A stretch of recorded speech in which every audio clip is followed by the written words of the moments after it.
Welcome to Conversatio, the Belmont Abbey podcast. This podcast aims to form and transform our community so that each of us can reflect God's image.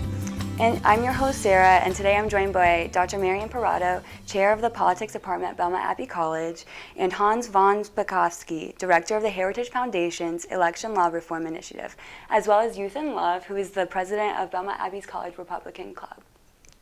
Today we're going to be talking about election integrity in America, but I'll let our guests more fully introduce themselves. We'll start with Dr. Imparato. I'm Mary Imparato, and as she said, I'm the Assistant Professor and Chair of Politics. I teach American politics courses. Right now I'm teaching Congress. I also teach research methods, and my own personal research is mostly in ancient and medieval political thought and religious toleration.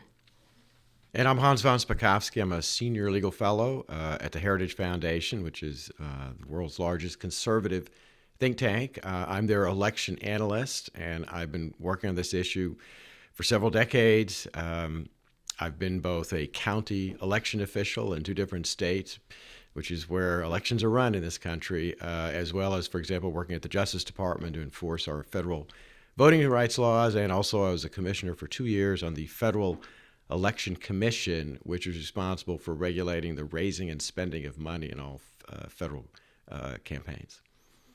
And Youthan? I'm Youthan. As Sarah had mentioned, I'm the president of the Belmont Abbey College Republicans here on campus. I also serve as the executive secretary in student government, so public policy is obviously something that I care about and love. I also like being on campus, socializing with people with common interests, and making their voices heard. Beautiful. And so like I said, today's topic is election integrity in America. But Hans, if you could just take a few moments and talk about why election integrity is so important and necessary as one of our basic civil rights in America. Well, actually, I'd relate it to Belmont Abbey, which is where you expect your students to all act honorably, right, in their classes. They're not supposed to cheat. That's just as important in elections, isn't it? We want an election system that's fair and honest. That's a key to maintaining a democratic republic. And we want a system in which, at the end of a campaign, when the winner has been announced, everybody involved, including the candidate who lost and his or her supporters, all say, well, we lost, but it was an honest election. Mm-hmm.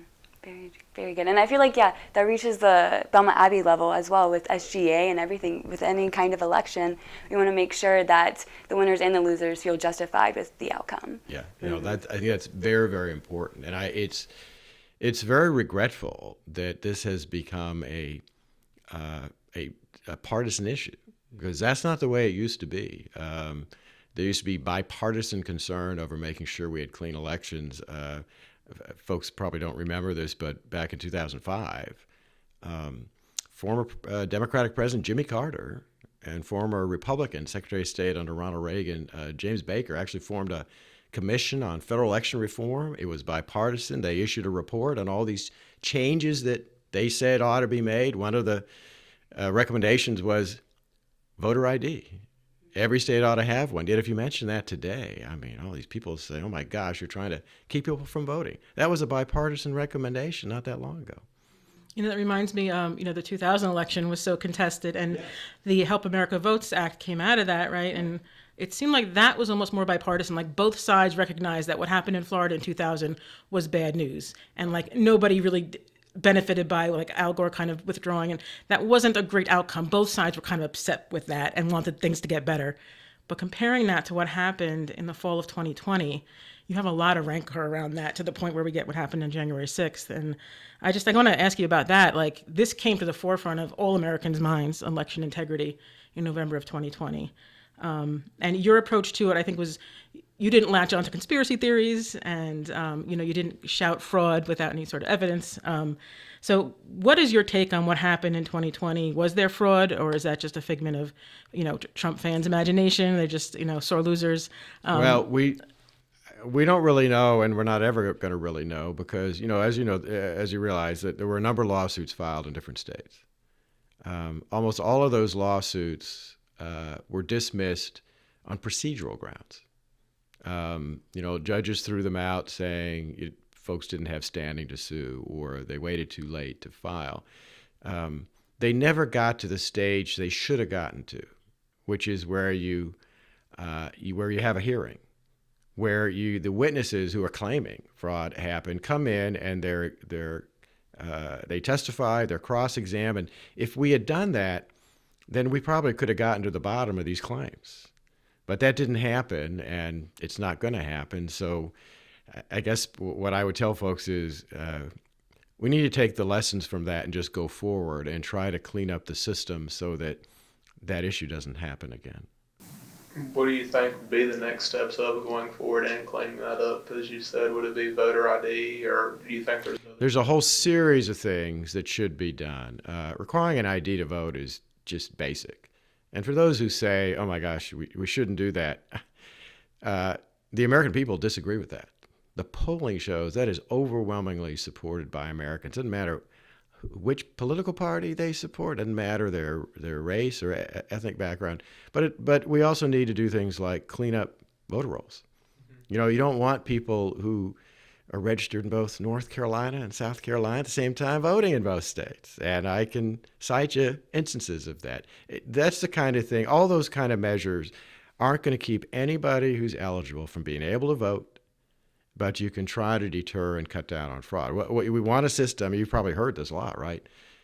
We want to make it easy to vote and hard to cheat. And that can be done. So often I think the issue is framed as like it's a zero-sum game between election accessibility and election security. And I think voter ID is one of those examples where you're adding election security with voter ID, but somehow you're hindering accessibility.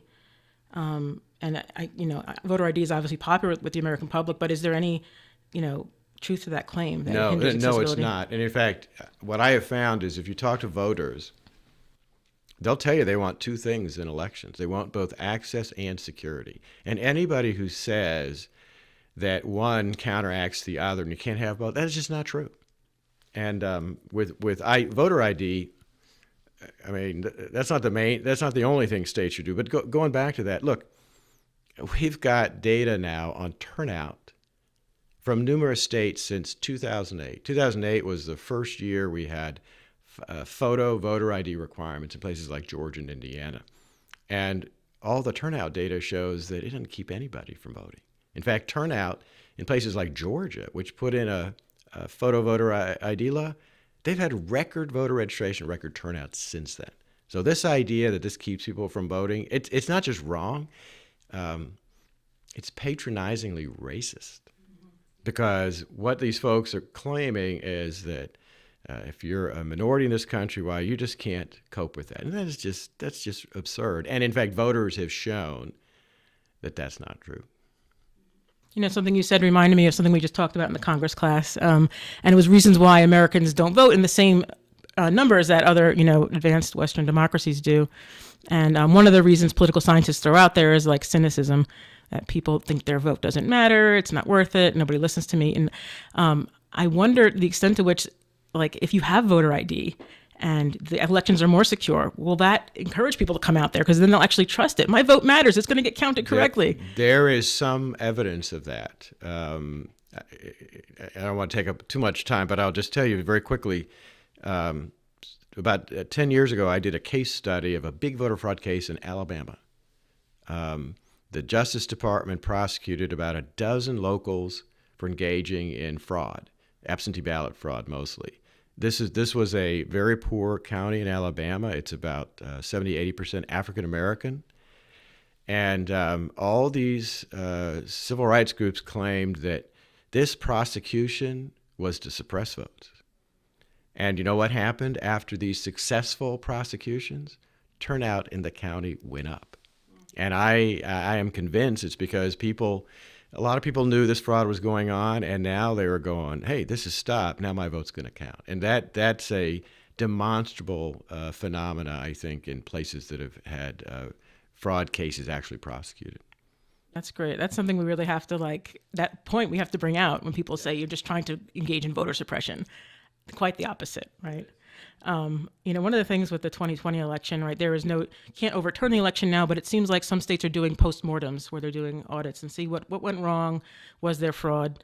And I know the Arizona Maricopa County audit finished. And that kind of looked like a black eye for the Republicans, because actually Trump lost some votes, right? And Biden gained some. So does this prove that there's not fraud? Tell me what's the right way to think about these recounts and audits? One of the recommendations that I've made, in fact, I just released a paper on it. It's one of the first, I think everybody's written about it, is that every state ought to be doing audits. And it's just astonishing that we don't do that.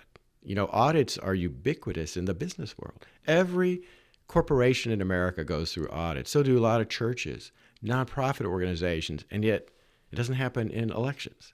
And the whole point of an auditing process would be to make sure that in a prior election, everything was done the way it was supposed to. The equipment worked the way it was intended to.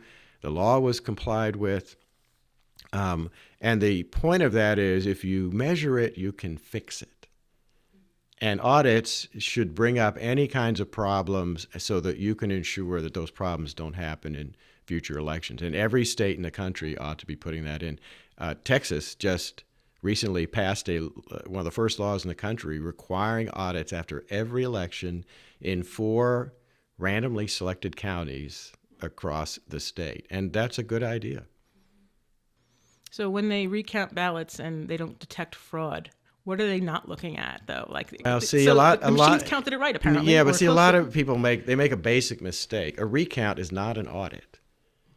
The only thing a recount will tell, most people in this country now vote on a paper ballot, right? An OptiScan ballot. Same when they take an SAT test, right? You fill out a bubble next to the name, and then they feed it through a computer scanner, which counts it, right? Well, if you're doing a hand recount, all you're doing is confirming that the computer scanner counted the votes correctly. That doesn't tell you whether the people who voted were actually eligible to vote. And the best example I can give you of this is, look, if there's a 10-vote margin of victory in a local city council race, and you recount, and sure enough, the hand count shows there's a 10-vote margin. Well, that doesn't tell you whether 11 people who voted in that election didn't actually live in the city.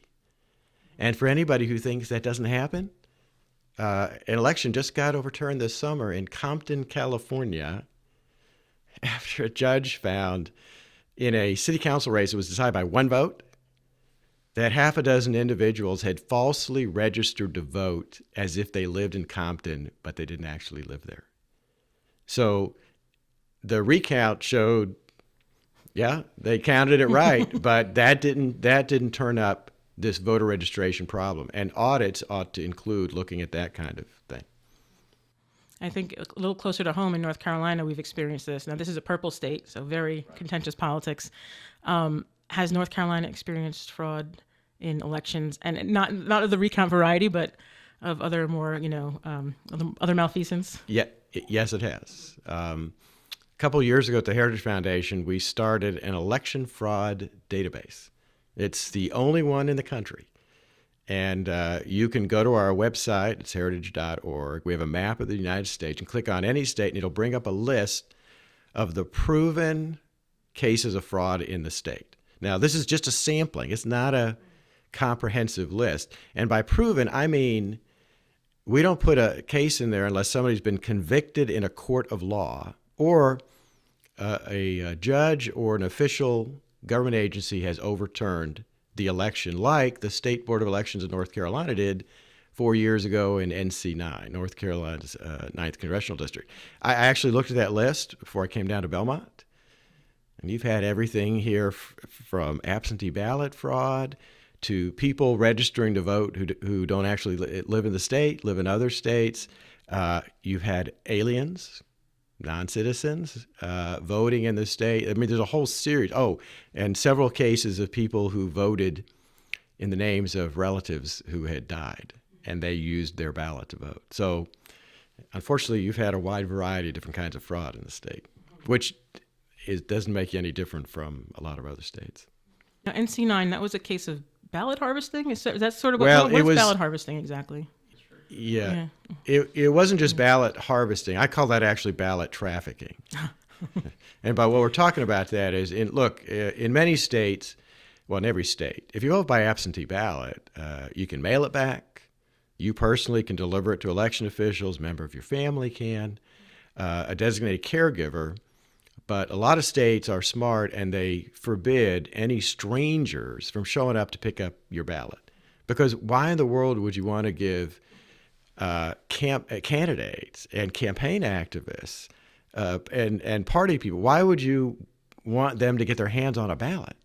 Because they got a stake in the outcome of the election. Anyway, not only was illegal ballot collection going on in that case, organized by a consultant for one of the candidates and his staff, they were actually, according to what the North Carolina State Board of Elections said, they were actually changing votes, forging signatures of voters, forging signatures of witnesses to make sure that the votes that they were collecting were going for their candidate. And that was an election, margin of victory was only 905 votes. Wow. And that was a Republican who did that, right? This is not like, this cheating, this is not like a right-left issue. This goes on both sides. It does. And now we should make it clear that the North Carolina board it did not find that the Republican candidate knew about it. It was his consultant that did it. And we should mention that just recently, in fact, many of the people who were doing this with him just pleaded guilty to fraud. And this political consultant, the guy who really organized this, look, he's been a political consultant for a long time in this state. He's worked in a lot of campaigns. So anybody who thinks, oh, this was probably the first time he ever did this, come on. I have no doubt he did it in prior elections, but just didn't get caught. Do we have any suspicion of how far back he may have went doing these? No, although there was evidence, I think, either in a newspaper article that 2 years before the 2018 election, when he was a consultant for a different candidate, one of the county election boards here had evidence that they thought that he had committed fraud, and they sent it to local prosecutors who didn't do anything about it. I wonder, so if you're not allowed to actually collect the ballot from someone, I know because of COVID, they had like ballot drop boxes in parks, in places like Wisconsin. Is that acceptable, or are you concerned? I think about that's that? extremely risky. Look, having an unguarded, unsurveilled drop box means that there's no chain of custody and you can't maintain the security of the ballot. And the way to think about it is like this. You all know when you go into a polling place and vote, what do? You fill out the paper ballot and you put it in a ballot box. Now, what happens at the end of the day when the poll closes? The poll managers close the box, they seal it, they pick it up, they go out to their car, they put it in the trunk, and they drive directly down to the county headquarters to drop off the ballots. Now, what would people say if the manager of the polling place said, oh, well, I'm just going to take the ballot box out and put it on the curb on the street and leave it there, and, at some point, the county will come around and pick it up. Everybody would be going, that's crazy. You can't do that because you don't know what's going to happen to that ballot box, whether people might open it up and take ballots out or stuff fraudulent ballots in. People would think that's nuts, and yet all these people are saying, oh, well, we should just have drop boxes, again, that are unsurveilled, unguarded, unmonitored, and that's just not a good idea. Yeah, I think though any measures so we have early voting, we have expanded mail-in ballots, any measures to sort of push back against that. Tell us what the tactics are to stop these election integrity moves. It seems like lawfare is a really key way. Lawfare is a big combination, but let's talk about early voting, for example. There was no early voting in America until the late 80s, when one or two states started doing it. Now about 2/3 of the states do it. The problem with early voting is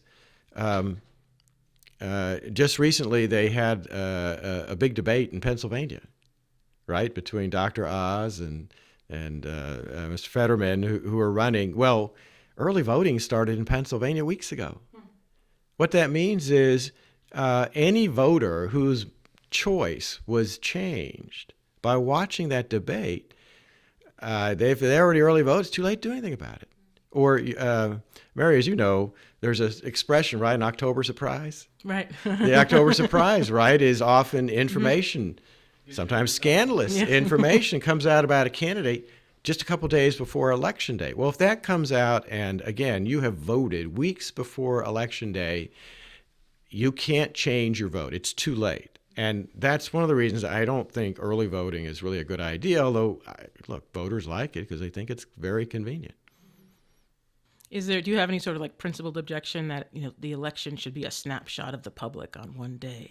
I think you can make a policy argument for that by having voting on one day, then the entire electorate has the access to the same amount of information about the candidates. And I think that's a better idea. By the way, there's something else that's kind of counterintuitive. There have been a number of studies by social scientists comparing early voting states to states that don't have early voting. And contrary to what people think, early voting apparently does not increase turnout. And in fact, there's some evidence it might hurt turnout. And no one's quite sure why, but the theory is that, remember, what do campaigns do right before Election Day? They have massive get out the vote campaigns, right? In fact, most campaigns, that's where they spend a huge amount of money. And the theory is that when you spread out a get out the vote campaign over several weeks, maybe a month and a half, during the whole early voting period, the intensity goes way down of the get out the vote effort, and it's not as effective. And I think that's a pretty good theory. Yeah. I can testify to the fact that my phone has been blowing up with texts from certain campaigns because early voting already started here, and they want you to get to the polls. Like every day, I get texted, and it's getting a little frustrating. I'm going to get there, but stop nagging me. I can definitely identify with that. So when there are efforts to maybe tighten up early voting or limit absentee ballots or voter ID, states that try that, they get called, they're engaging in voter suppression. And in fact, cancel culture has come after those states, right? Georgia lost the MLB All-Star game because their election reform measures were deemed to be suppressive and racist and so forth. And so that's one end, sort of like using kind of extra legal measures, but then there's also the lawfare. What hope do we have in the face of those two things, cancel culture and lawfare? The states need to fight back. And in fact, most states have been very successful in doing that. Georgia, for example, that you just described, so far they've been winning. All the court cases have been filed against them. And in fact, remember, all the predictions were that its election reforms would suppress votes. Well, in the primary, they had record increases in turnout. So the voters once again disproved the idea that having to show an ID is somehow going to keep them out of the polls. And that's been the same that has happened in other states. Also, voters are a lot smarter than the people who supposedly talk for them. And the best example of that I can give you is last November, they had elections in New York State. It's a very liberal state. Chuck Schumer represents it. Remember, Chuck Schumer had been trying to push a federal bill through Congress that would do things like mandate same-day voter registration in every state and change all states to no-fault absentees. You don't need an excuse to use an absentee ballots. There were 2 referenda on the New York state ballot to do exactly that, and voters voted it down. They thought it was not a good idea. So they're actually smarter than their elected representatives. Oh, wow.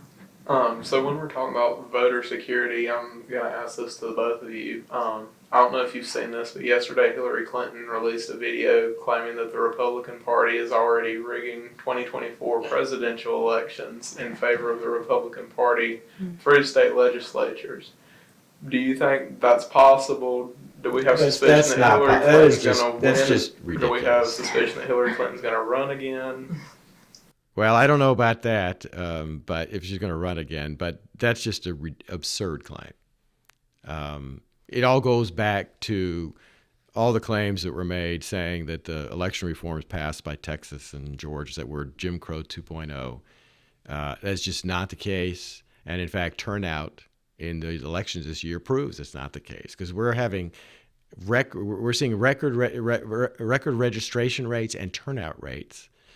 People are really interested in this election. Georgia's predicting that they may have turnout in their general election almost as high as a presidential year.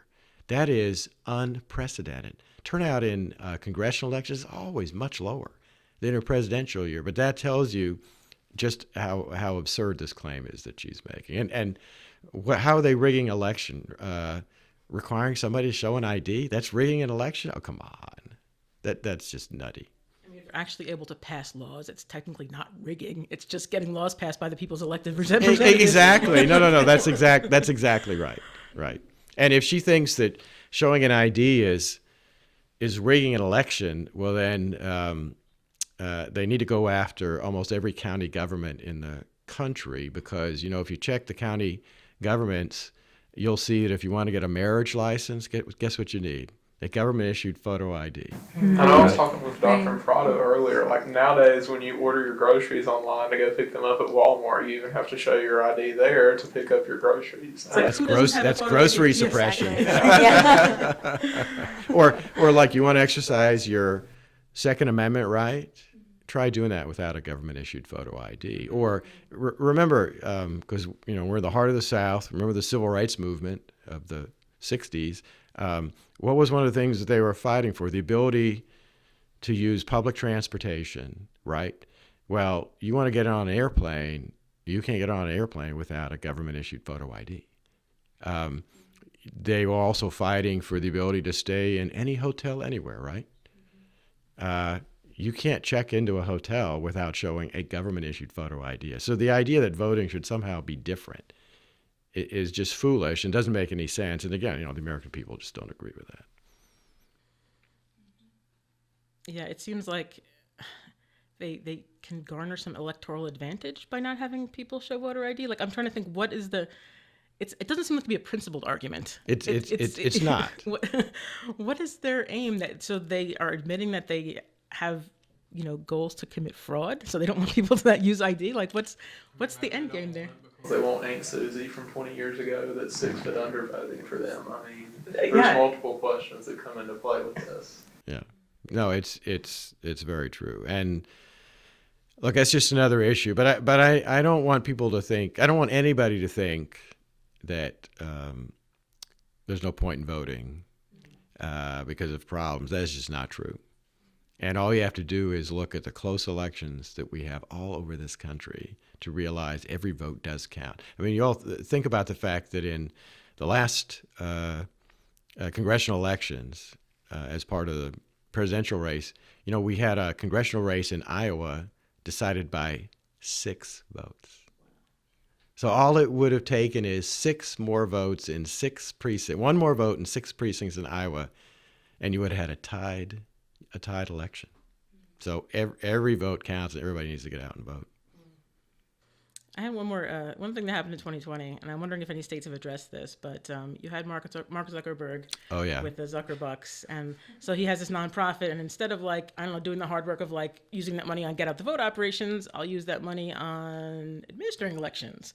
And so is there anything that stops sort of these private organizations from helping administer elections? It doesn't seem that was unprecedented, and it was something that was dangerous, because in essence, the nonprofit that Zuckerberg gave his $400 million to started giving private grants to election offices in places like Philadelphia, Detroit.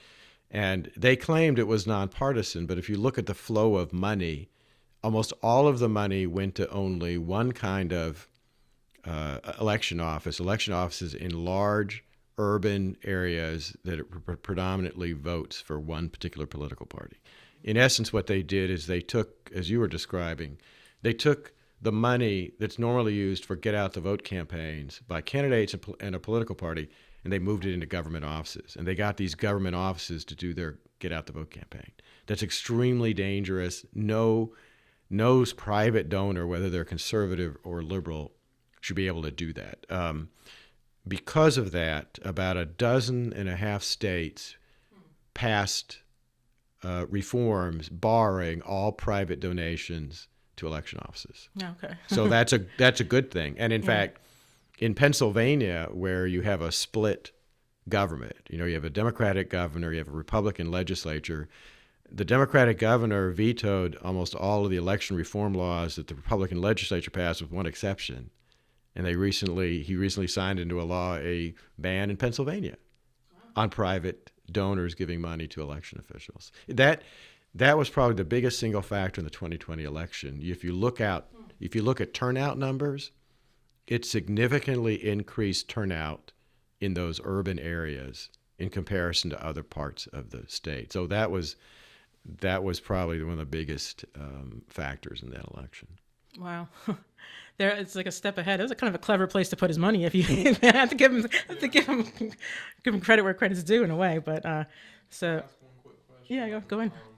So the governor's race in Arizona, you have Kerry Lake, Republican nominee, and then you have the current Secretary of State, who would therefore have to certify the election results. Do you think we're going to see a problem between that, her doing her job as Secretary of State and certifying the results, and also running for governor? Well, what she ought to do is step aside and have one of her deputies do that. You all may recall that Brian Kemp did that when he ran for governor. He was the Secretary of State, and he basically recused himself from those responsibilities. And that's what the Secretary of State in Arizona needs to do.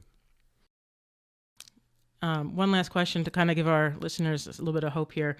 What can people do themselves? I guess telling their state legislators to support these measures, but like, can people get trained as poll watchers? I know that was a big issue. Like in 2020, like poll watchers were kept out. I think observing the process is really important, right? We need to see our democracy in action. Like poll watching is really important. I mean, heck, that's why our State Department sends Americans abroad to fledgling democracies to be observers. Mm-hmm. And one of the recommendations we've made is that states strengthen their observer laws so that can't happen again.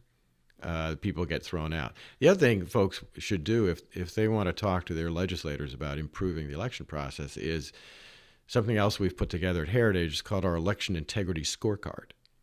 And again, you can go to our website. We have a map of the U.S. You can click on any state, and we analyze the election laws in every state in comparison to 47 best practices that we have come up with. So you can pull up your state, and it'll go down the list, and it'll tell you whether your state has a voter ID law.